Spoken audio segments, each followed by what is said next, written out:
Good morning, YouTube. It is 7 a.m. in the great state of Texas, Thursday morning. And on Thursday mornings on the channel, we do pens.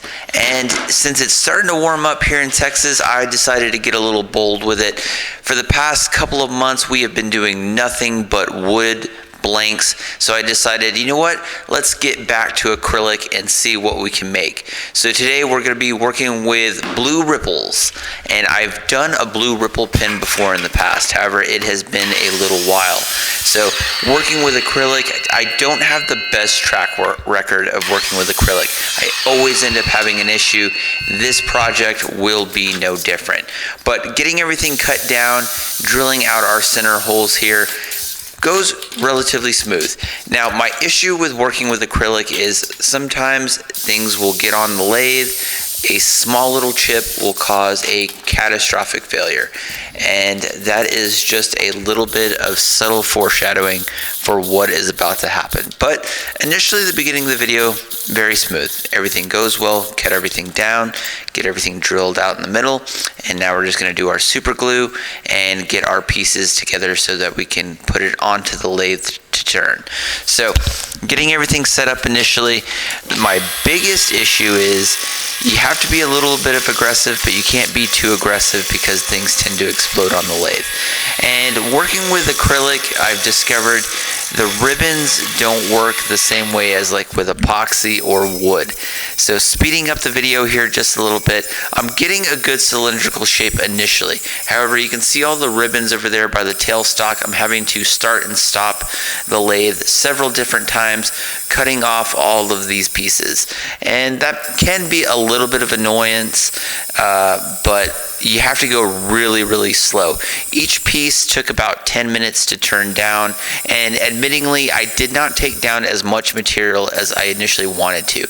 I usually like them to be a little bit thinner, but I get to a certain point working with the acrylic that I just want it to be done with. And admittingly, I probably could have spent a little bit more time taking off material, but things tend to get a little bit close to the actual spindle, and I just don't feel comfortable because I've had so many of these pens just kind of explode on me.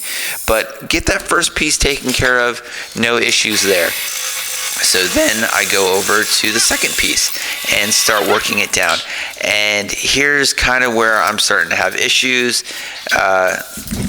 You can see the giant crack there, and a piece just split off. And I should have known better because instead of working with two pieces at one time, the pressure of the tailstock pushing up against the headstock just cracks these pieces sometimes. And I've had this happen before several different times, and I just need to do one piece at a time in the future. But getting everything set up, you just gotta learn from your mistakes, I guess. But a little bit of super glue is gonna end up saving our pen here a little bit later. But getting everything worked down, again, you can see all the ribbons just kind of forming on the spindle and just having to start and stop the lathe a lot. So good news for us, this piece came off with just one giant chunk. So all we had to do was find that one piece, super glue it, reattach it, and then come back a little bit later and fix it with some sanding. So that's what we're doing there. Going, okay, that fit relatively nice. So bam.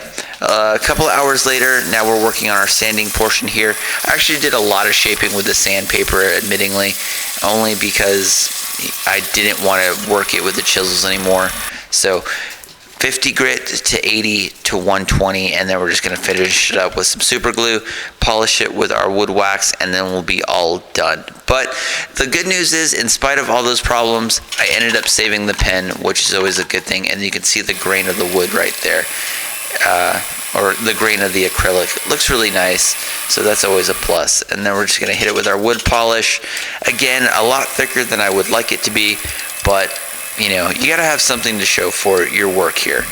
And then we're just going to end up assembling everything. This part goes really smooth, no issues whatsoever. But now that it's warming up in the state of Texas, I think working with acrylic hopefully will go a little bit easier. It tends to melt off a little bit. I think if the acrylic sets up and it's just a little too cold, I think it's a little bit more prone to have issues, kind of like epoxy. I don't know, I could just be making that up, but it's kind of been my experience. But pen looks really good.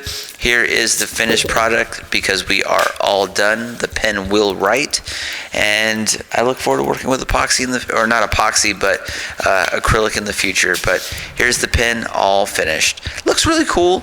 Not a whole lot of issues. Wish it was a little bit thinner, but you can barely tell there was an issue. But hope you liked it, and I'll see you in the next one. Peace.